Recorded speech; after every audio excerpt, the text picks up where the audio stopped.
نبي سلام عليك، يا رسول سلام عليك، يا حبيب سلام سلام عليك، صلوات الله عليك.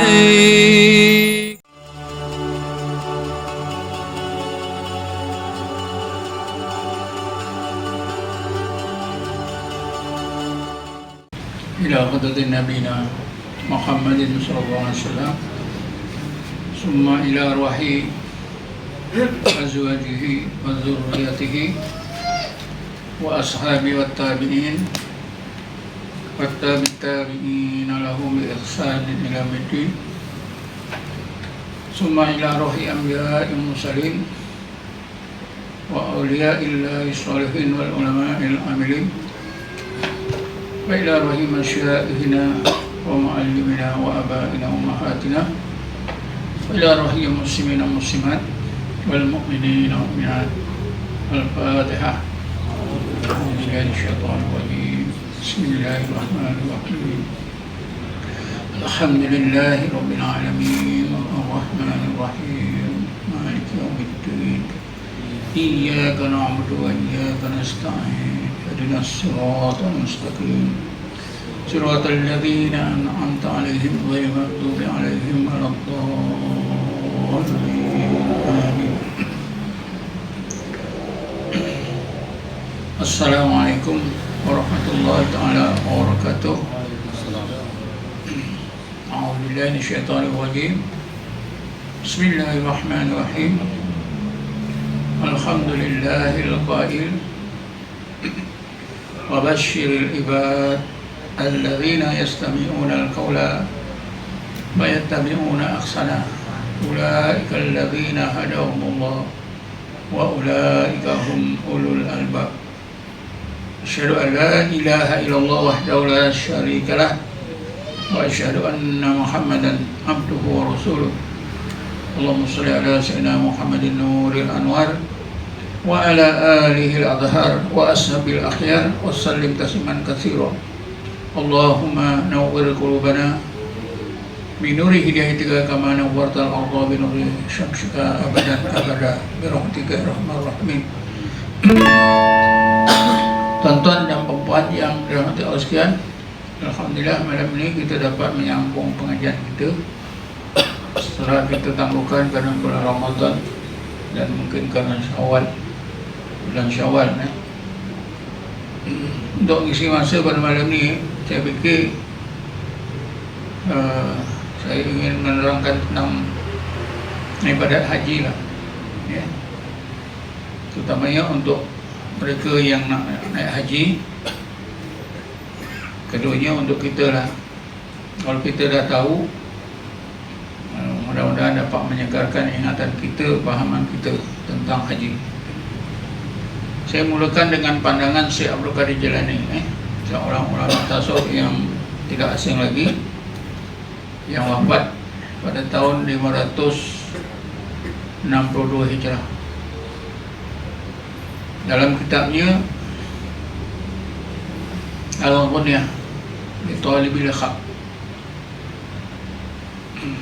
saya ingat apa kata beliau tentang haji ini dengan cara ringkas saya. Kata dia, haji itu, ibadat haji itu, bila tujuan asasnya ialah untuk menyampurnakan syariat dan menyempurnakan agama. Bila seseorang itu mengerjakan haji, syariatnya sempurna. Macam mana dikatakan syariat sempurna? Karena haji ini ialah rukun Islam yang kelima. Sempurnalah syariat. Cuma agama, macam mana bila kita menunaikan haji ini, agama kita itu sempurna. Tentulah ada beza antara sempurnanya syariat dengan sempurnanya agama. Yang dimaksudkan oleh beliau sempurna agama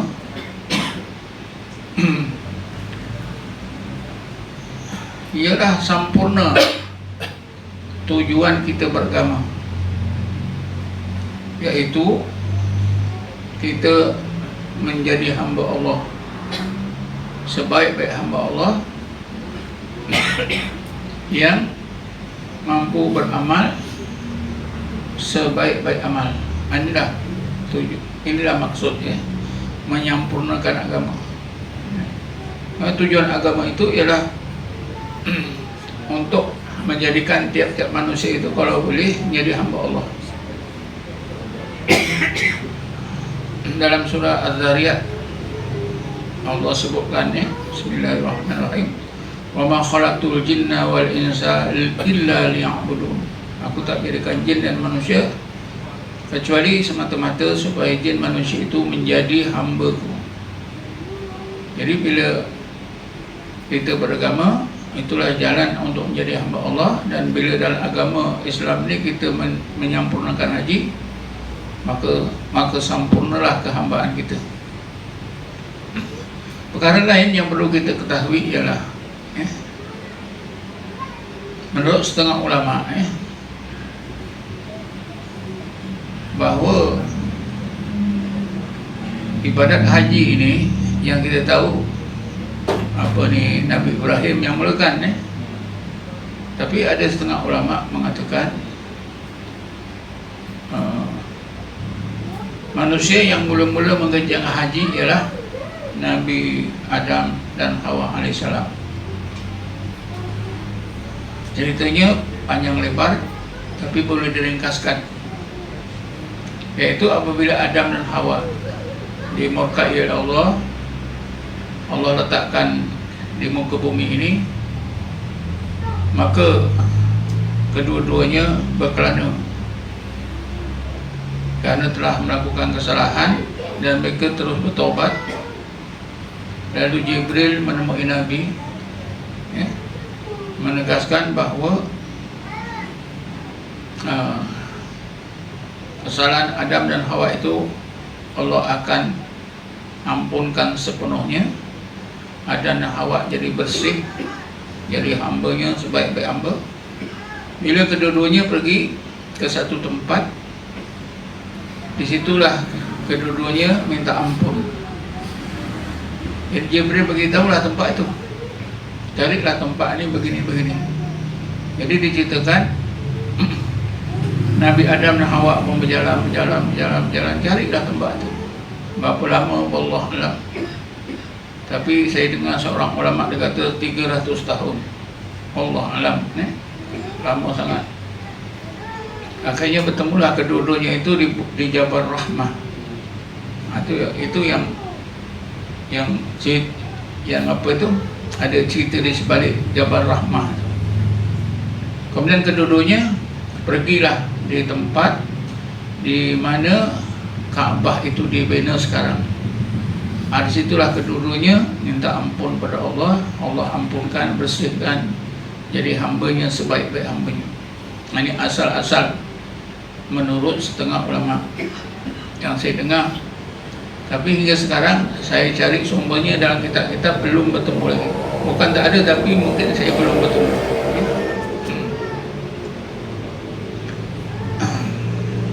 Jadi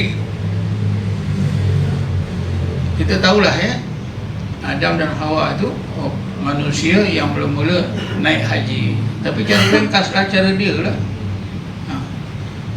Kita sesuailah dengan syariat yang dibawa oleh Nabi Muhammad SAW.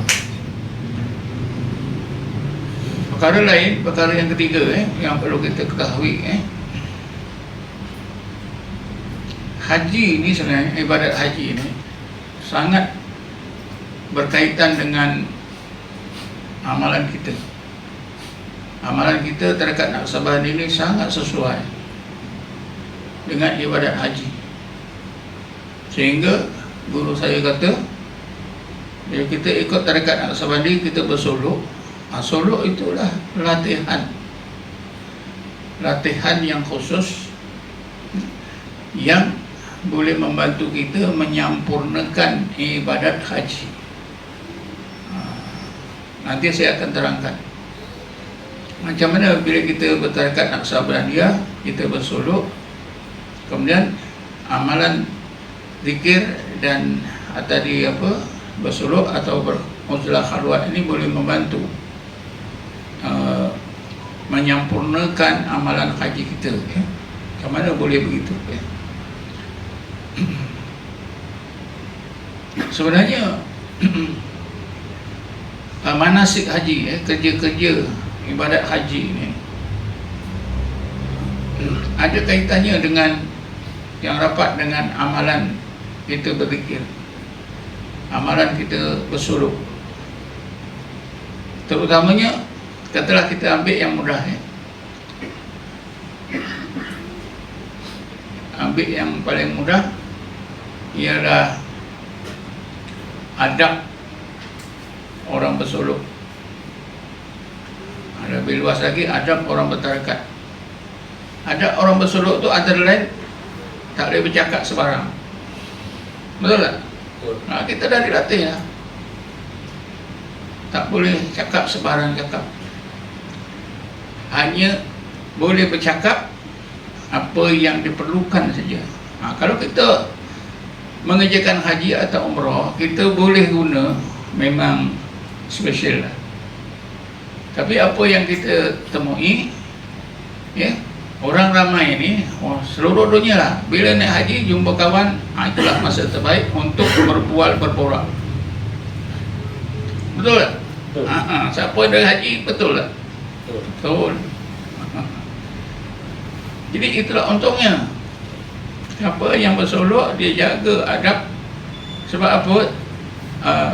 Guru saya ajar murid-muridnya yang nak pergi solok, jaga adab solok. Jaga adab solok. Saya pergi haji kali yang pertama tahun 82, bulan 9, pertengahan bulan 8, balik 1 ke 2 hari bulan 10, ya. Waktu itu waktu panas.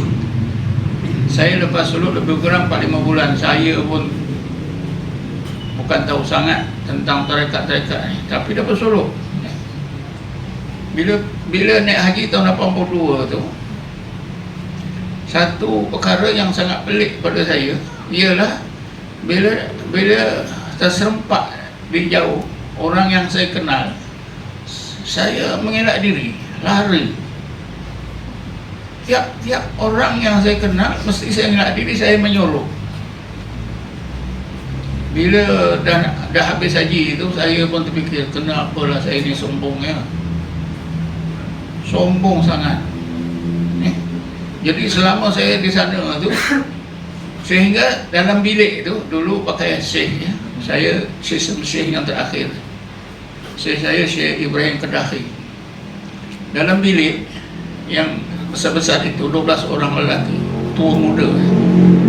Orang lain berbual, bertanya dari mana, ambil alamat, tapi tak ada seorang pun datang ke saya, awak ni dari mana, kerja apa. Tak ada. Walaupun 12 orang tu tidur-tidur bangun-bangun. Saya pun tak ingin nak tanya awak dari mana, dia pun tak ingin. Tapi yang lain-lain tu ada. Balik masing-masing dah siap alamat. Saya balik itu satu alamat pun tak awak. Jadi saya tu rasa macam pelik, macam salah lah. Bila saya tanya tuan guru saya, itulah bagus. Baru lega saya. Betul tuan-tuan, saya berbual hanya dengan 2 orang. Seorang pak saudara, dia datang ke bilik saya satu hari sekali je sepanjang sana Mekah. Madinah dia tak datang. Yang kedua, kawan saya kerja sama, yang sepejabat, dia sabbatical leave dekat UK, dia haji dari sana, dia datang ke bilik saya sekali saja. Itu dia, lain tak ada. Inilah baiknya, Tapi itulah mula-mula kerana saya kurang faham, jadi saya rasa berdosa. Sombongnya nampak orang kampung lari. Betul tak? Tapi rupanya itu yang terbaik. Sebab apa? Terhad. Kita betul-betul macam Solo lah. Tak ada cerita apa jabatan saya, duduk di mana, rumah di mana, anak berapa. Tak ada sama sekali. Pelik itu. Selama berapa tahun, berapa hari, 42 hari.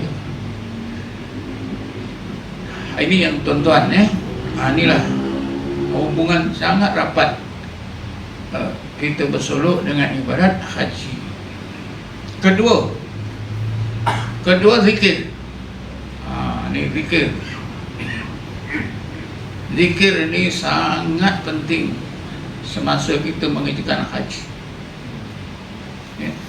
Sama ada zikir murtad Allah Allah Allah isi maqam, ataupun yang keduanya tahlil la ilaha illallah. Tadi Syekh Abdul Qadir Jilani dia kata untuk menyempurnakan agama. Jadi kerana itu tuan-tuan, guru saya ajar.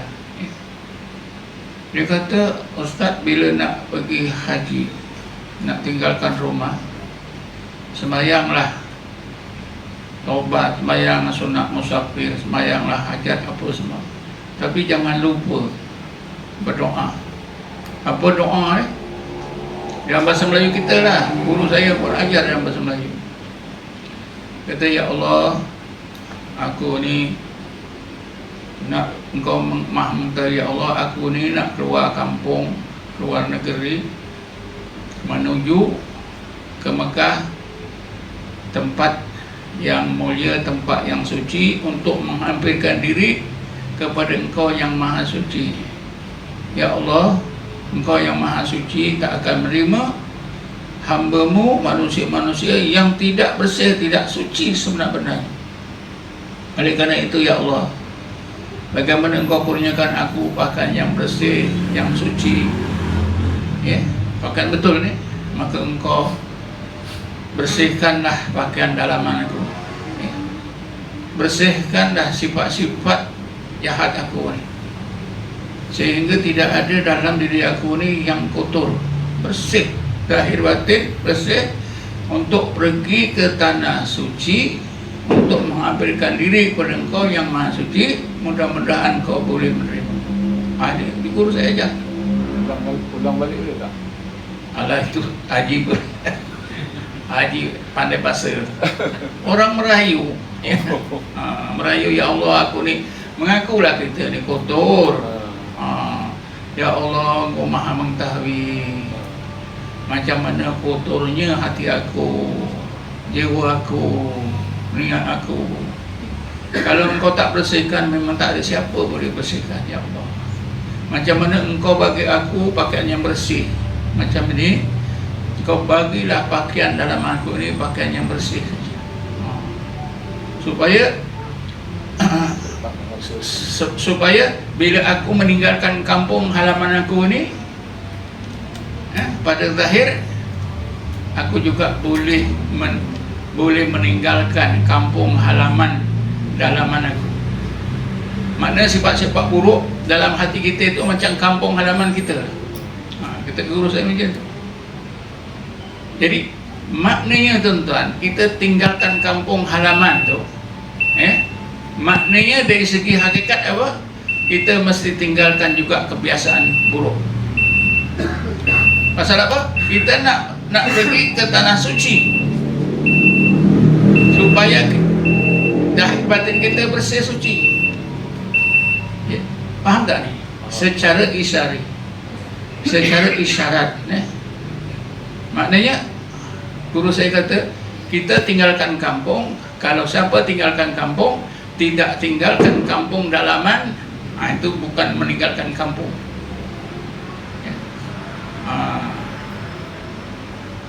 Satu hari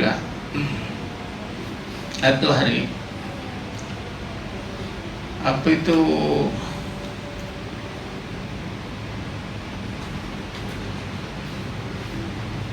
seorang pemuda naik haji. Bila dia naik haji, ditemui oleh seorang sufi.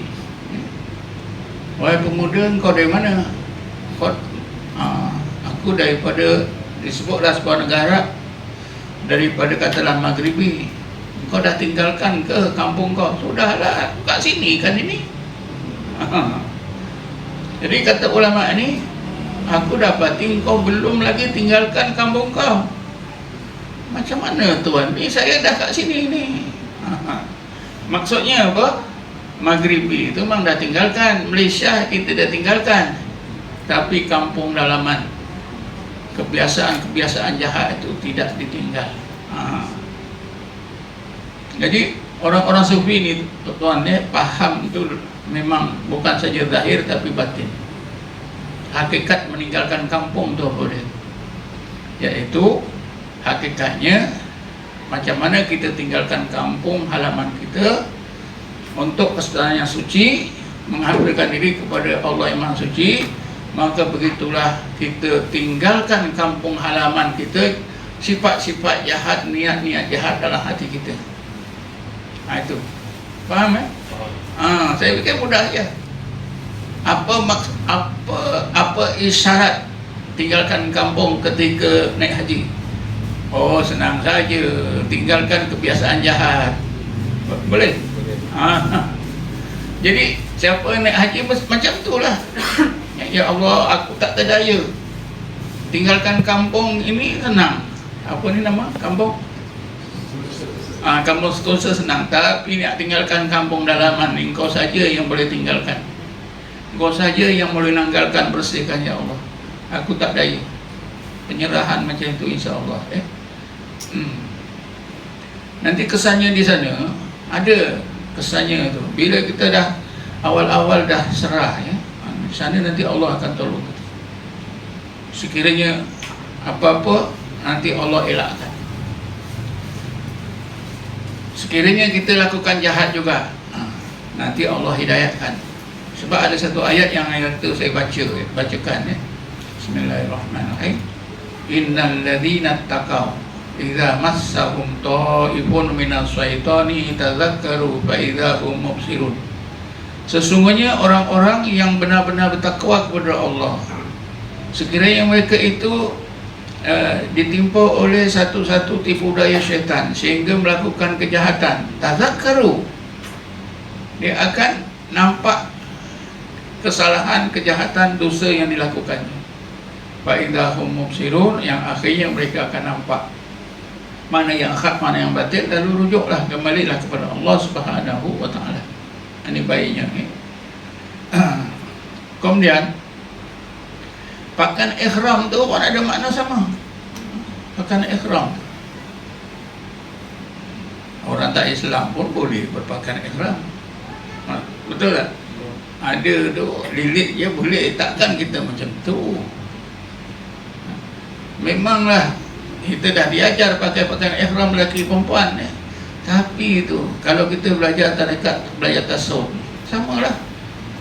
Ya Allah, engkau pakaikan aku dengan pakaian ihram yang bersih, yang kau redha, tapi pakaian dalam aku ini kau tukarkan ya Allah. Jadi bila kita berpakaian ihram tu, kita nampak tu, kita pun rasa Allah sudah mula tukarkan pakaian dalaman kita.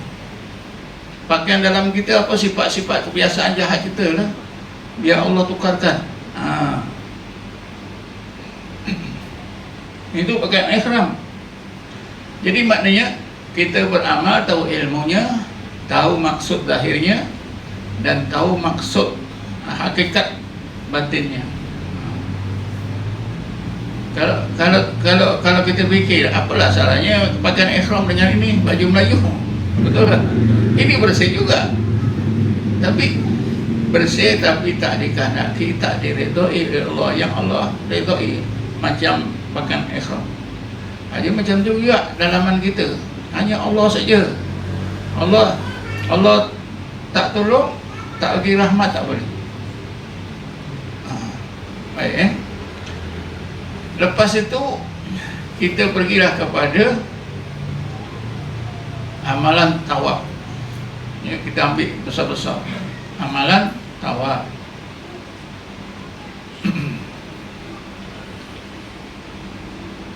Ada orang Melayu lah ya, yang dia buta agama. Kalau orang asli, orang asli, ada orang asli, dia upacara agamanya dia nyalakan api di keliling kaum Nabi. Ada orang Melayu ni yang Islamnya tapi jahil lah.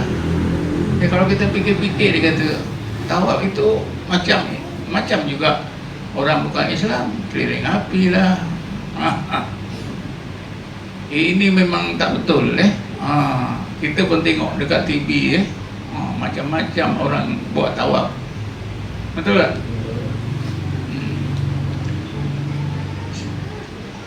Sebenarnya kita perlu tahu ibadat tawaf ini untuk apa.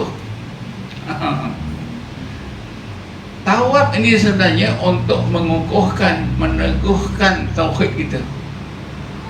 Macam mana dalam tarekat kita, ilahi anta maksudi wa ridhaka matlubi, itulah tawaf. Sehingga 7 kali keliling tu tawaf. Itulah ilahi anta maksudi wa ridhaka matlubi. Zahirnya kita keliling Kaabah, hakikatnya kita hanya mau Allah saja. Itu ibadat apa ni tawaf. Apa dia? Tujuan asasnya hanya mau Allah saja. Allah suruh keliling, kalau engkau betul-betul mau aku, engkau buat tawaf 7 kali, macam itulah. Okey, ya Allah, tawaf 7 kali. Tapi kita tak tahu orang apa ni dalam Islam suruh 7 kali keliling, 7 kali keliling lah. Itu syariatnya. Hakikatnya itu apa dia? Hati aku hanya mau Allah, memandang Allah saja. Di sinilah peranan zikir. Peranan zikir. Guru saya ajar, jadi tawaf itu la ilaha illallah, la ilaha illallah, la maqsuda illallah. Ya Allah, tak ada tujuan hidup aku kecuali Engkau saja ya Allah. Lama kelamaan ya kita ingat wujudnya, ingat keagungannya, ingat kesempurnaan. Sebab itu orang yang betul-betul berzikir sampai ke tingkat tazakur, memang sangat apa itu berkaitan zikir itu dengan tawaf. Maknanya kita ikut tarekat Naqsabandi berzikir bersuluk ini dapat membantu menyempurnakan manasik haji kita. Bukan saja pakaian ihram, tapi tawaf pun boleh jadi sempurna.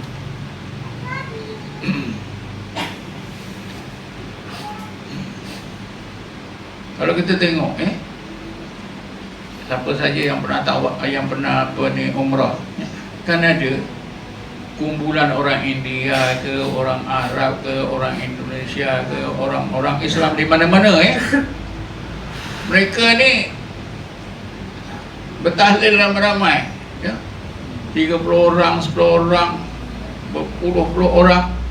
La ilaha illallah, la ilaha illallah, la ilaha illallah. Itulah yang betul. Orang Malaysia dia sibuk buka apa? Buku baca. Ni doa pusingan pertama. Ya. Pusingan kedua ada pula digantung sini semua. Bukan tak boleh, boleh tuan-tuan, itu untuk kemudahan. Tapi soalnya kan kita ibadat ni kalau boleh, apa juga ibadat, biarlah menjadi sebaik beribadat. Kalau kita nak tahu siapakah orang yang mengerjakan haji, hajinya jadi terbaik, ahli fikir.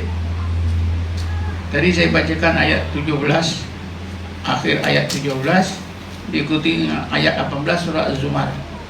Wa basyiril ibad alladzina yastami'una al-qaula fayattabi'una ahsana ulaika alladzina hadahumullah wa ulaika hum ulul albab. Ya Muhammad, sampaikan berita yang benar lagi memberikan hati para hamba-Ku bahwa aku akan masukkan mereka ke dalam jannatul adnin. Para hamba-Ku itu ialah orang-orang mukmin yang bila mendengar pengajaran Allah dalam Quran, mereka lakukan yang terbaik. Dia belajar bab haji, dia buat haji yang terbaik. Belajar bab semayang, buat semayang yang terbaik. Semua terbaik. Ulaikal ladzina hadahumullah. Mereka lah orang-orang yang sentiasa dapat hidayah Allah. Wa ulaika hum ulul albab. Mereka lah ulul albab. Ulul albab itulah orang yang sentiasa zikir. Alladzina yadhkuruna Allah qiyaman wa qu'udan wa 'ala junubihim wa yatafakkaruna fi khalqis samawati wal ardh. Jadi siapa nak haji atau umrah, itulah bila tawaf itu nak baca doa, baca tak dilarang, tapi utamakan zikir. Karena zikir la ilaha illallah, kalau penat boleh sambung Allahu Allah, Allahu Allah. Itu dapat apa? Meneguhkan tauhid kita dan dapat menyempurnakan sifat kehambaan kita terhadap Allah Subhanahu wa taala. Okey, apa lagi? Kita pergi ambil wukuf di padang Arafah. Wukuf ini badan kita di padang Arafah. Itu wukuf di padang Arafah. Sama juga dengan tadi tawaf, ya. Jangan badan kita saja tawaf, hati kita tak tawaf. Jadi kita tahu hakikatnya itu hatinya kita tawaf. Kita mau Allah saja. Begitu juga di padang Arafah, badan kita duduk wukuf di padang Arafah, hati kita wukuf. Hati kita wukuf dinamakan wukuf qalbi. Apa? Rasulullah dia tahulah apa makna wukuf qalbi. Wukuf artinya berhenti, qalbi artinya hati. Berhenti hati, dia ingat-ingat apa saja kecuali Allah. Akan mudah. Alhamdulillah, dah belajar takat As-Sabani, dah suluk, dah lalui pun wukuf qalbi. Jadi bila kita naik haji, ada wukuf badan kita di padang Arafah, hati kita Allah saja. Jadi wukuf kita itu zahir kita, batin kita. Kalau misalnya ada di antara yang pergi ni belum lagi suluk, macam mana tuan? Itu takat dia lah. La ilaha illallah je lah. Yalah. Yang zikir kita dah praktis ni lah buat. Buatlah tu saja apa yang ada, ya. Tapi kurang-kurangnya hati dia kepada Allah saja. Jangan ingat lain, Allah saja. Kalau ulul albab memanglah dalam keadaan tadzakur akan ingat Allah, tenggelam dalam namanya, ingat wujudnya, ingat jalal dan jamalnya. Itu sempurna. Kemudian apa tu melontar, sama saja, ya. Melontar syaitan. Melontar.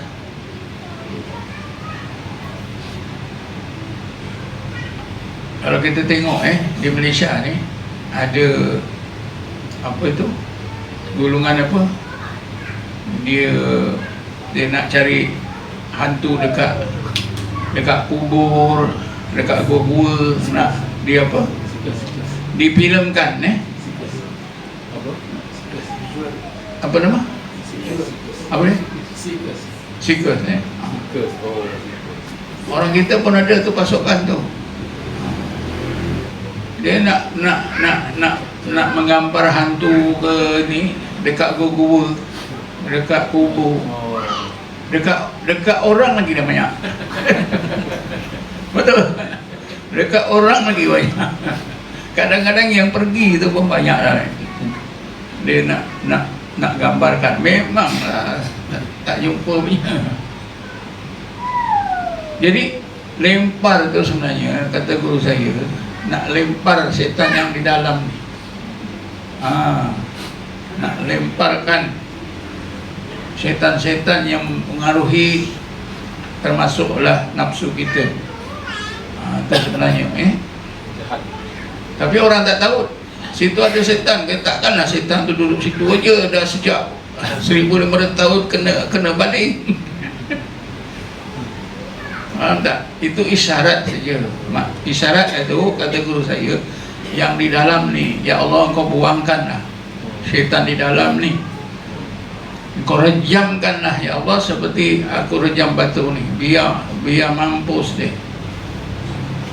Sebab itu Syekh Fahrul Razi dalam kitab tafsirnya Al-Kabir ada satu ayat dalam suratul Nisa, ayat berapa saya lupa ya, tapi tengah-tengah tu, Bismillahirrahmanirrahim, wa khuliqal insanu dha'ifa, dan diciptakan manusia itu dalam keadaan sangat dhaif.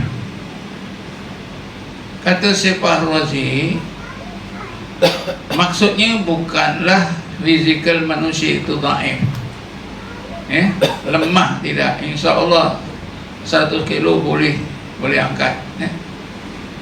Makna dhaif di situ ialah dhaif dari segi apa itu, hati atau jiwa atau semangat dia. Macam mana dikatakan lemah hati itu?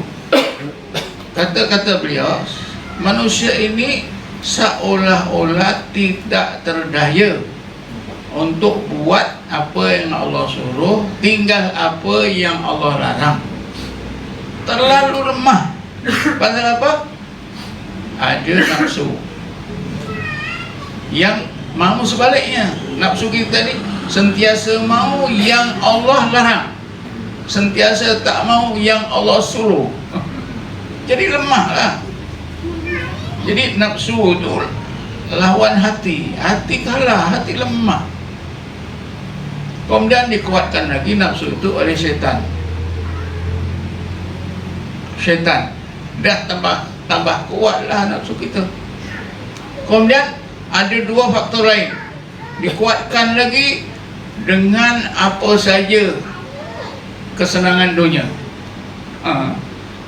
Satu lagi, dikuatkan lagi dengan manusia-manusia yang macam syaitan. Ada tak manusia-manusia syaitan? Ada. Bismillahirrahmanirrahim. Wa kadzalika ja'alna likullin nabiyyin syayatinul jinni wal insi. Demikianlah kami jadikan tiap-tiap nabi itu musuh dari syaitan-syaitan jin dan syaitan-syaitan manusia. Ini kata Syekh Fahrul Razi, wa khuliqal insanu dha'ifa, kita ni dhaif, jiwa kita, hati kita sangat lemah kerana faktor pertama nafsu. Kemudian nafsu ni disemarakkan oleh syaitan. Disemarakkan lagi apa saja kesenangan dunia yang menarik-narik nafsu. Semarakkan lagi oleh manusia-manusia yang syaitan, yang macam syaitan.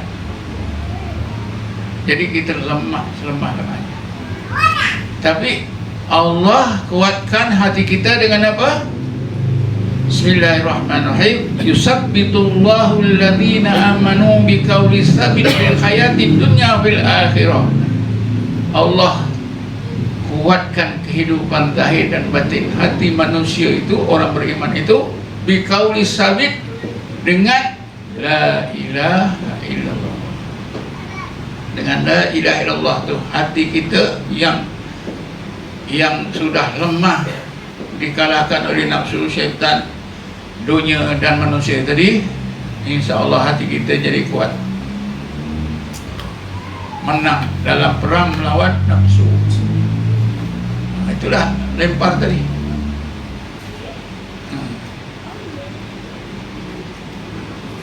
Akhir saya boleh. Sa'i sama juga. Sa'i ini kata guru saya ialah lambang kesungguhan kita jadi hamba Allah, jangan tangguh-tangguh. Sungguhan. Yang berlari-lari anak. Sama. Kesungguhan kita. Wa tazawwadu fa inna khairaz zadi taqwa. Banyak-banyakkanlah bekal, segerakanlah bekal akhirat. Sebaik-baik bekal akhirat itu takwa, bersungguh-sungguh. Yang maknanya orang naik haji, balik haji itu tak ada malas lah. Bersungguh-sungguh. Itu Jangan sibuk nak berdoa, sibuk dengan la ilaha illallah dengan isi maqam Allah Allah Allah Allah. Jadi saya fikir lengkap Cuma saya akan tutup keterangan ini tentang haji ini cerita berkenaan Hasan Basri. Dan satu lagi, oleh kerana kita pergi haji ni kan, di sana tu kita doa. Jadi saya nak minta tuan terangkan konsep doa yang segi yang hakikat lah. Ya. Satu lagi Tuan Haji Ibrahim ni memang daripada tadi dia minta terangkan tentang konsep doa. Doa yang terbaik. Daripada mula-mula kita pergi sampai sana memang kerja itu je doa.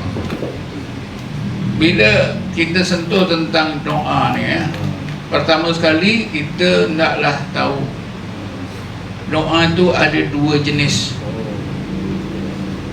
Jenis yang pertama ad-doa bilisanil maqal.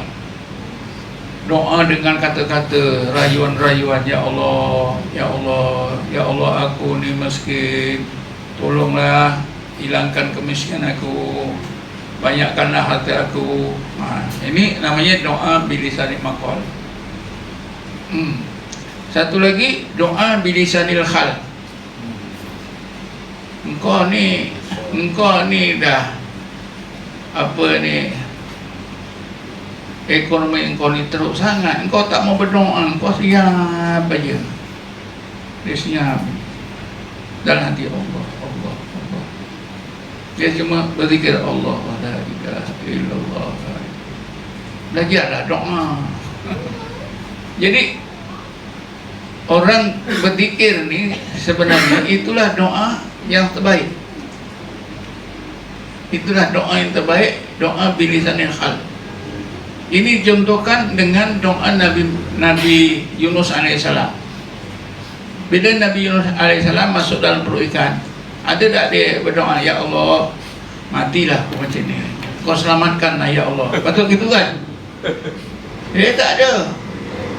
Dia berdoa dengan doa bilisanil hal. La ilaha illa anta subhanaka inni kuntu minadh dhalimin. La ilaha illa anta subhanaka inni kuntu minadh dhalimin. Itu namanya doa bilisanil hal. Pasal apa? Allah Maha mengetahui keadaan dia. Yang pentingnya ialah dia memuji-muji Allah dan dia mengaku dia telah melakukan kesalahan. Itu je. Itu namakan doa bilisanil hal. Satu contoh lah ya. Saya minta maaf lah ya, siapa orang Indonesia sini ada ya. Saya pergi ke Medan sebab rombongan dan tidur dekat apa itu surau Syekh Qadirul Yahya. Jadi saat waktu malam kami dibawa ke komplek beli belah ya. Jadi pemandu beli belah itu ramailah, ada 4-5 orang. 10 orang, seorang, 10 orang. Ada yang pemandu yang bawa saya tu muda. Dia asyik tanya, bapak nak pergi shopping tak? Ya. Tak lama lagi tanya lagi dekat komplek itu pun dia, bapak nak shopping ya? Ya. Lalu saya faham, saya usik murid saya, kita lupalah nak bagi duit kawan ni. Rupanya dia nak minta duit. Jadi cakap, bapak nak pergi shopping ya? Iya, banyak kali. Kalau dia cakap, Pak, kami ni tak ada duit, minta sikit, senanglah sikit. Ini permintaan bilisanil hal. Itu lebih baik tu. Ini orang beradab ni, bagus tu. Lalu kami bagilah lebih. Aduh, begitu juga kita dengan Allah ya. Kita duduk ya, la ilaha illallah, la ilaha illallah, sebaik-baik doa. Cuma kita tak faham saja. Rasulullah bersabda, afdalu zikri la ilaha illallah. Kita ni tak mau guna fikiran kita. Apa makna afdalu zikri la ilallah? Adakah maksudnya terhad pada zikir saja, sebaik-baik zikir la ilaha illallah. Bukan. Kalau Nabi dah cakap sebaik-baik zikir la ilaha illallah, sebaik-baik doa pun la ilaha illallah. Betul tak? Tapi kita tak sedar. Tak percaya ada hajat besar, duduklah la ilaha illallah. Kita katakan masalah kita Allah Maha mengetahui. Kalau berdoa ni kadang-kadang ada makna tuduhan. Tuduhan apa? Aku nak mengadu pada Allah ni, aku susah. Jadi kan ada unsur syirik hafi. Yang syirik hafi itu macam mana boleh jadi syirik hafi tu? Ya Allah, aku ni susah, tolonglah. Macam kita begitu Allah. Mana? Betul tak? Ada unsur syirik hafi. Tapi kalau kita bertahlil la ilaha illallah, ya Allah Kau Maha mengetahui. Kan cerita Nabi Ibrahim, saya dah ceritakan kan, tuan-tuan pun dah tahu. Bila Nabi Ibrahim itu diletakkan oleh tentera Namrud dalam menjanik, menjanik itu diikat. Kalau diputuskan tali itu, maka akan termasuklah dalam unggun api yang besar. Ketika itu Jibril datang nak tolong dia. Wahai Ibrahim, engkau cemas aku nak selamatkan. Tak payah. Aku hanya Allah saja yang menyelamatkan aku. Kalau gitu cepat-cepatlah berdoa. Tak payah. Kenapa? Dia Maha mengetahui. Maknanya tak perlu nak adu, Allah dah tahu. Betul eh? Bila dah diputuskan tercempak dalam api, betul. Allah dah tahu, Allah dah atur. Tapi keyakinan kita nak sampai dekat itu, itu yang susah. Kalau kita kata-kata ini langkah kanan betul, tepat pada masanya. Tapi dalam kehebatan akidah Nabi-Nabi dan Rasul-Rasul semua Allah tunjukkan macam itu. Nabi Muhammad itu berdoa, disuruh berdoa oleh Allah. Wa qur rabbi adkhilni mudkhala sidqin wa akhrijni mukhraja sidqin waj'al li min ladunka sultanan nasira. Bila Nabi terfikir nak hijrah, Nabi diperintah oleh Allah, kalau gitu yang Muhammad, engkau berdoa, ya Allah, engkau masukkan aku tempat masuk yang benar. Artinya Allah Engkau pilihkan tempat hijrah yang sebaik-baiknya untuk aku ke sana. Wa akhrijni mukhraja sidqin, keluarkan aku tempat keluar yang sebenar. Keluarkan aku ya Allah dari begitu Mekah ini pada saat yang sebaik-baiknya yang Kau pilih. Itu maksudnya. Dan tolonglah aku dari sisimu ke sesuatu yang boleh membantu aku. Tapi apa yang Allah pilihkan? Ketika dikepung oleh orang Quraisy nak bunuh Nabi dalam rumah bersama Sayyidina Ali, ketika itulah Allah perintah, ya Muhammad kau keluar. Jibril bagi tahu, ya Muhammad kau keluar. Cuba kita fikir, Nabi minta begitu, ini doa Nabi, minta dipilihkan masa yang sebaik-baik masa untuk lari keluar dari Mekah, dipilihkan masa yang terburuk.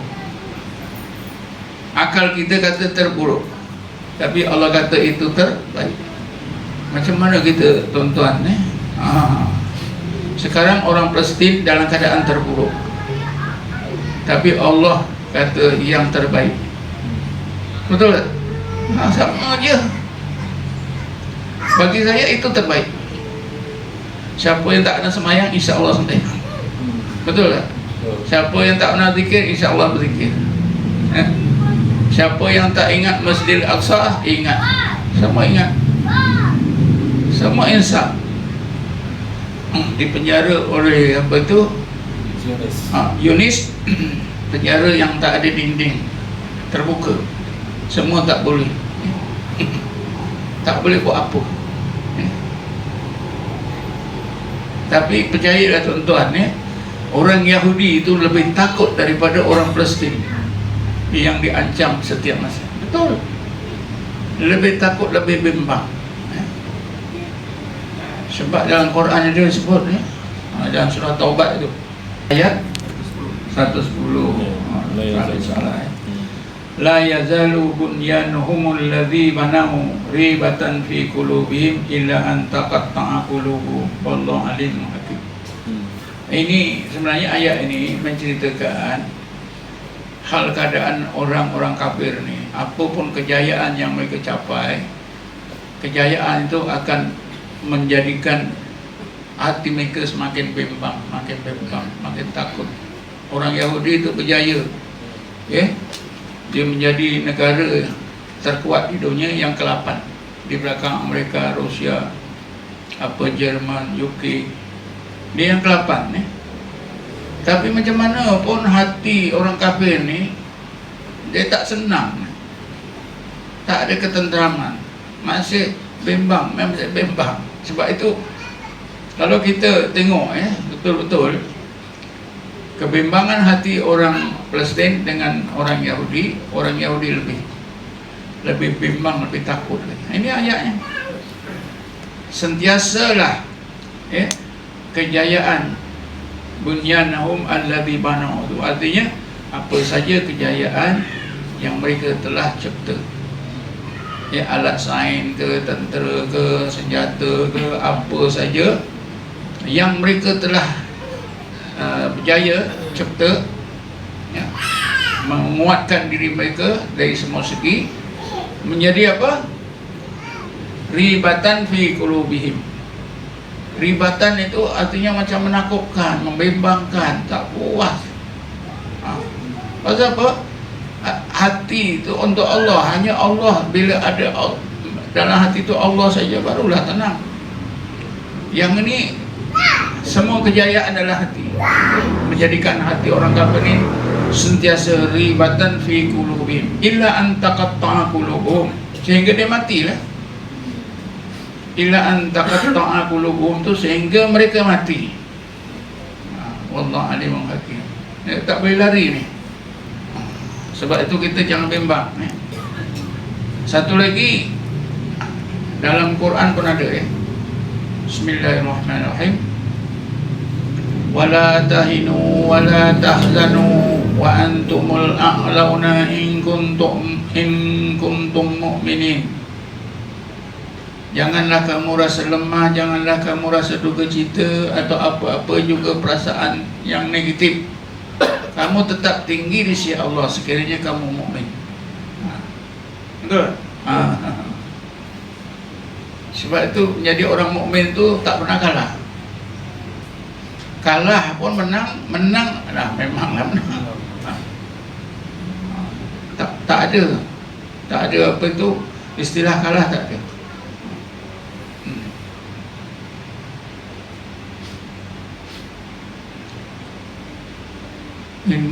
Ayat itu disambung in yamsaskum qarhun faqad massal qauma qarhun mislu wa tilkal ayyamu nudawiluha bainan nas. Sekiranya kamu ditimpa kekalahan dalam perang Uhud, musuh kamu orang Quraisy pun pernah ditimpa kekalahan. Masa menang kalah itu kami gilirkan di antara manusia. Jadi kita balik semua pada doa tadi Kalau kita berzikir la ilaha illallah, la ilaha illallah, la ilaha illallah, itu pun doa sebaik-baik doa. Itu adalah doa bilisanil hal.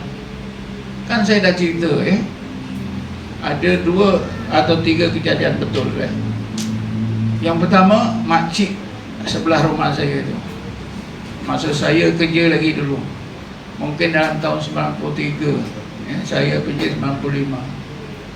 Pagi-pagi saya nak pergi universiti, dia datang berlari-lari, Ustaz nak pergi pejabat? Ya. Kejap je saya pun duduk. Dia bercerita barang kemas dia lah. Saya tanya, dah lama makcik? Dah 5-6 bulan adalah. Saya dah jumpa sana jumpa sini, tak boleh balik-balik barang kemas. Jadi saya pun kata, makcik bertahlil je la ilaha illallah. Berapa banyak? Jangan bilang. Sambil nyapu, sambil masak, dia seorang. sampai nyapu, sampai kemas, sampai perjalanan. Jangan putus-putus. Berapa lama? Sampai balik lah.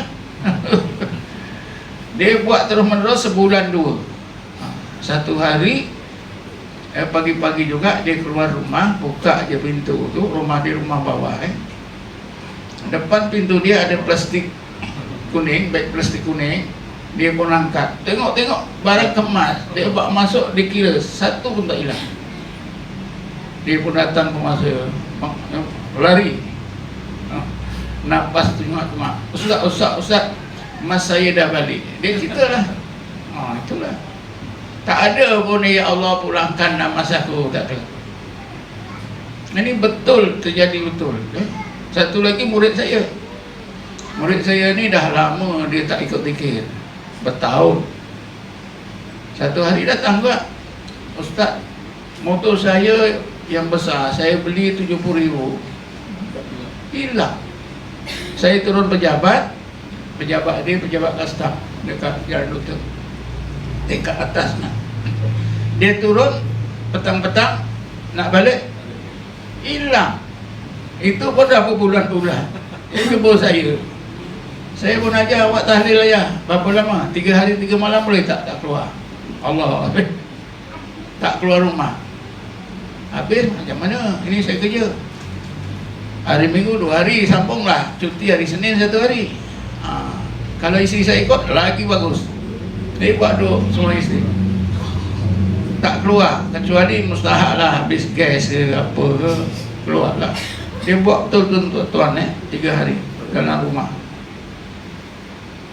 Lepas dia buat sebulan ke 2-3 minggu, dia turun pejabat, motor dia ada dengan kunci sekali, nombor plat dia tukar.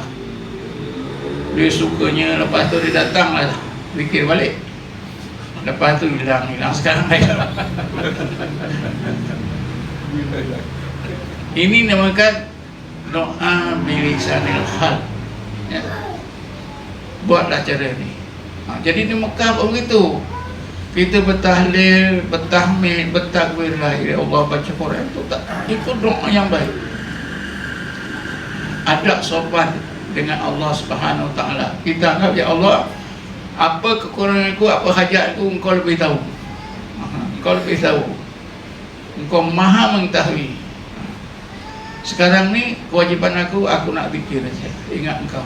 Mudah-mudahan Engkau rahmati, mudah-mudahan Engkau bagi aku yang terbaik. Itu ya. Betul tak? Ini masih di Mekah kan? Tapi itu kalau kita nak yakin tu susah juga, nak minta juga. Itu di Mekah macam itulah ya. Banyakkan zikir. Ya. La ilaha illallah, la ilaha illallah. Jangan putus-putus. Jaga tadi adab ya, jangan banyak cakap. Elakkan bercakap banyak kecuali yang diperlukan saja. Kalau boleh jaga ni cukup baik. Jadi itulah jawapan apa tadi? Doa. Baca Quran, sembahyang taubat, sembahyang hajat banyakkan. Kemudian satu lagi, sepanjang kita di dalam masa haji itu, kita jangan lupa, jangan keluar daripada keadaan kita bertobat. Kita ingat, ini aku tobat, ini aku tobat betul. Jangan, jaga. Maknanya sentiasa bertobat terus saja. Itu latar belakang. Tobat terus. Akhir sekali saya tutup dah 9:30. Kalau di Madinah pula tu boleh. Sama je. Sama. Satu lagi, ini nak tutup kuliah lah ya. Hasan Basri ada setengah buku menceritakan, ini buku ni saya pernah baca ya. Dia naik haji 3 kali. Hasan Basri. Kali yang pertama dia balik itu dia congak-congak, alhamdulillah haji aku okey. Ikut syariat, ikut yang kita pelajari, dia kata. Tapi bila dia belajar ilmu tasawuf, setahun 2 kemudian, Allah, haji aku tak sah. Lalu dia pergi haji kedua. Bila dia pergi haji yang kedua, Dia congak-congak, ini barulah haji yang betul. Tapi dia belajar lagi, pelajaran dia tu sampai ke satu tingkat. Hati dia berkata, Allah, haji kedua pun tak sah. Pergi haji kali ketiga. Sampai haji ketiga ni dia balik barulah, inilah mungkin. Maknanya dia mengerjakan haji 3 kali. Itu setengah kita ada cerita. Jadi setakat ini sajalah, wallahu a'lam. Assalamualaikum warahmatullahi taala wabarakatuh. A'udzu billahi minasyaitonir rajim. Bismillahirrahmanirrahim. Wassalatu wassalamu ala asyrofil anbiya'i wal mursalin sayyidina Muhammadin wa ala alihi washabihi ajma'in. Allahumma ighfir lana warhamna wa li abaina wa ummahatina wa ikhwanina wa akhwatina wa mu'minina wa syahidina والمسلمين والمسلمات والمؤمنين والمؤمنات برحمتك يا ارحم الراحمين. اللهم انا لك ايمانا دائما وقلبا خاشعا وعلما نافعا وعملا صالحا مقبلا. اللهم انا نخاف الحق ورزقنا اتباعنا الباطل والباطل ورزقنا اجتنابه. اللهم انا نسالك ان تكون رزقا حلالا طيبا واسعا من تعدين ولا مسقط وصب ولا نار انك على كل شيء قدير.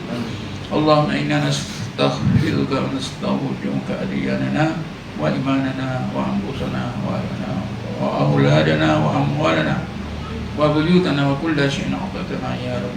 الله جعلنا وجعلنا لك وأمانك وجوارك ونيارك من كل شيطان مريد وبر عنيد وذي عين وذي بد من الشر كل شيء إنك على كل شيء قدير. وتب علينا بالعافية والسلام والصحة وعلى عبيدك في برك وبحرك وجوك من أمة محمد أجمعين. Allah ja'alna min syarri ma qadayta wa salimin. Allah ja'alna min syarri ma qadayta wa salimin. Allah ja'alna min syarri ma qadayta wa salimin. Rabbana atina fid dunya hasanah wa fil akhirati hasanah wa qina adzabannar. Rabbana atina min ladunka rahmatan wa hab lana min amrina rashada. Wa sallallahu ala sayyidina Muhammadin nabiyil ummi wa ala alihi wa sahbihi wasallam. Walhamdulillahi rabbil alamin. Taqabbalallahu minkum.